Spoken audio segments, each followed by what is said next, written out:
Ayon kay Dante na ang impyerno bukod sa lugar ng pagdurusa at walang katapusang kaparusahan at kahirapan ay mayroon pang iba't ibang yugto na pagdaraanan. Ikukuwento ko po sa inyo mga katinagalog ko ang Dante's Inferno.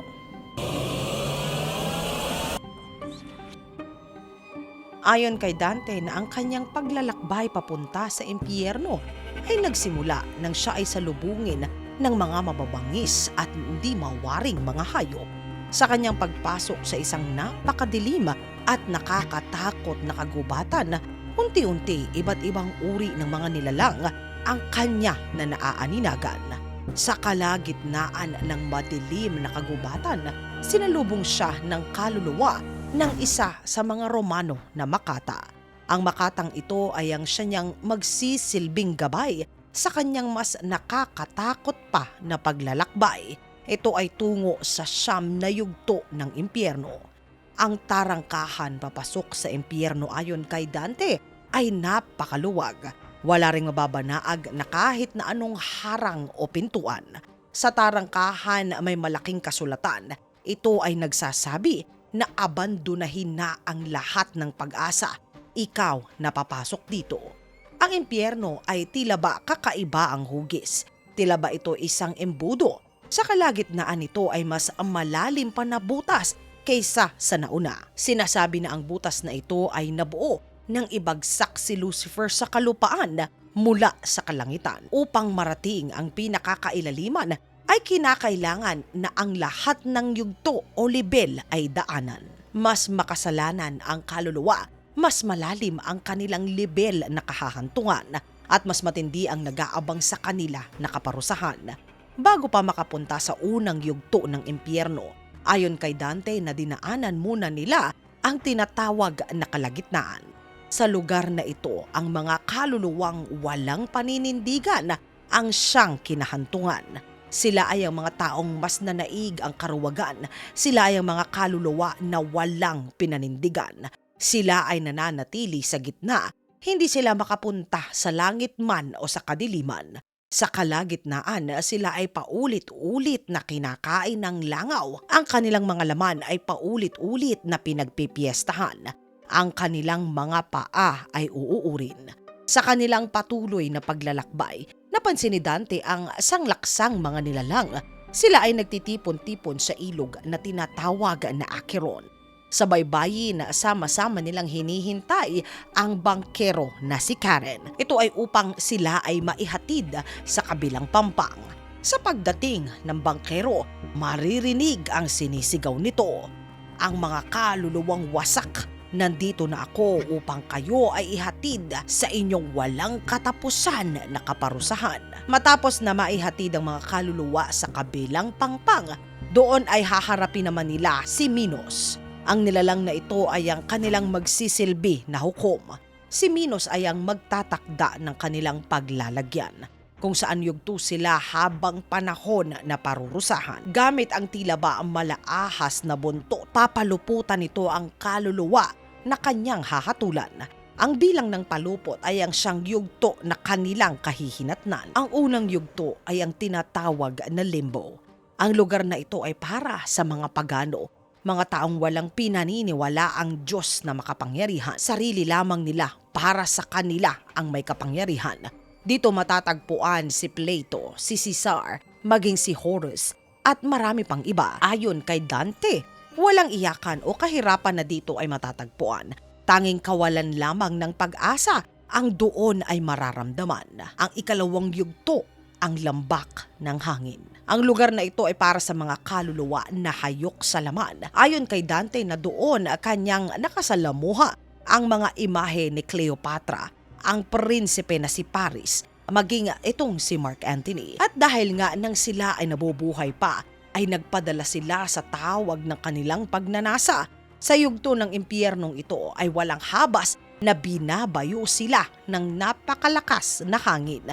Walang tigil, walang habas na hinahampas sila kung saan-saan ng tila ba malaipo-ipo na malaking buhawi.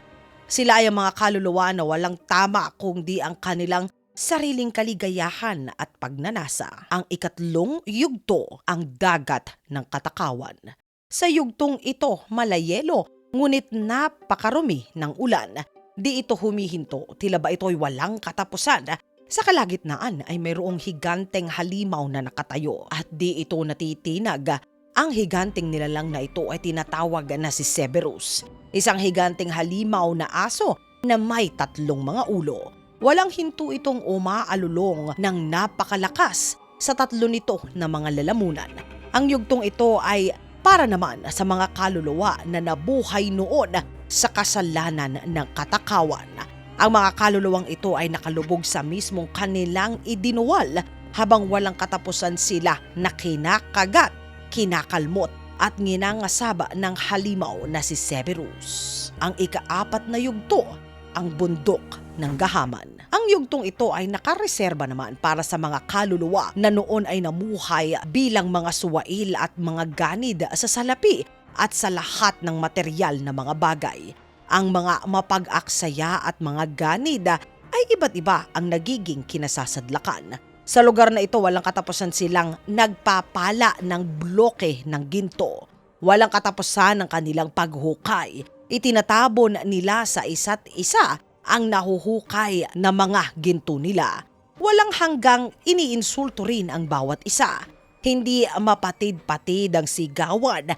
Bakit mo ba ito sinasamba na siya namang sasagutin ng isa pa? Bakit mo ito inaaksaya? Ang ika-5 yugto, ang talon ng kasamaan.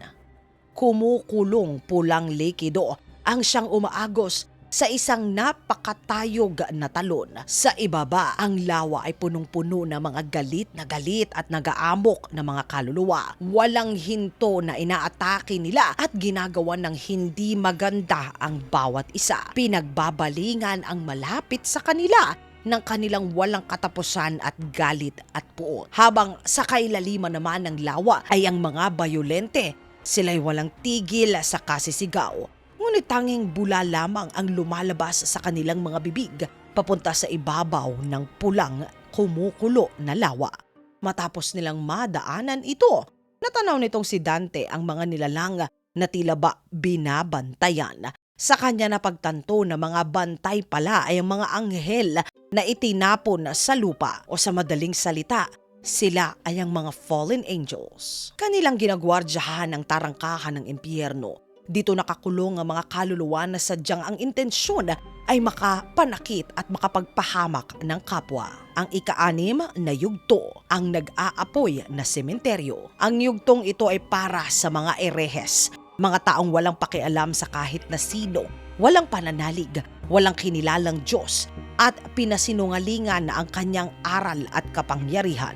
Sa yugtong ito ay makikita ang mga bukas na nicho ng mga kaluluwa ng mga erehes, ang mga taong umakit pa ng mga kaluluwa upang mailigaw sila mula sa tamang daan. Ang mga peking propeta, mga nagpanggap na santo at santa, sila ay nasusunog ng walang katapusan sa mismong nicho na kanilang kinalalagyan. Ang ika-7 yugto, ang lambak ng Phlegethon. Nahahati sa 3 ang ika-7 yugto ng impyerno. Ang unang yugto ay matatagpuan sa gumuhong parte ng Crete. Doon matatagpuan ang mga nakakatakot na nilalang na tinatawag na ang Minotaur, isang halimaw na taong toro. Sa kalaliman na parte ng lambak ay matatagpuan ang mga kaluluwa na namuhay sa paggawa ng karimari-marim sa kanilang kapwa. Ang mga kriminal na walang awa, sila ay nakalubog sa ilog ng pulang likido. Sa pangpang naman matatagpuan ang mga tikbalang na siyang walang katapusan na pumapana sa mga kaluluwa ng mga kriminal na nakalubog sa lawa. Hindi na mahalaga kung saan sila nila ay patatamaan. Mas matindi at bayolente ang kaluluwa, mas malalim ang pagkakalubog nito sa lawa. Samantalang kung hindi naman masyadong matindi ang krimen, ang mga centaur o mga taong toro ay ang siyang magagawad sa kanila ng kaparusahan. Ito ay sa pamamagitan ng walang hanggang pagpunit sa kanilang laman. Paulit-ulit na ito ay kanilang mararamdaman, walang katapusang sakit, ang katapat ng kanilang kasalanan.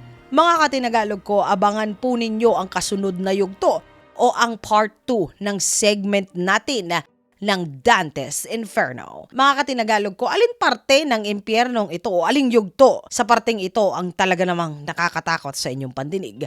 Isulat po ang inyong saloobin sa comment section sa ilalim upang sama-sama naman po na ito ay ating basahin. Mga katinagalog ko, maraming salamat po sa pagsama ninyo sa isa na namang segment natin sa araw na ito.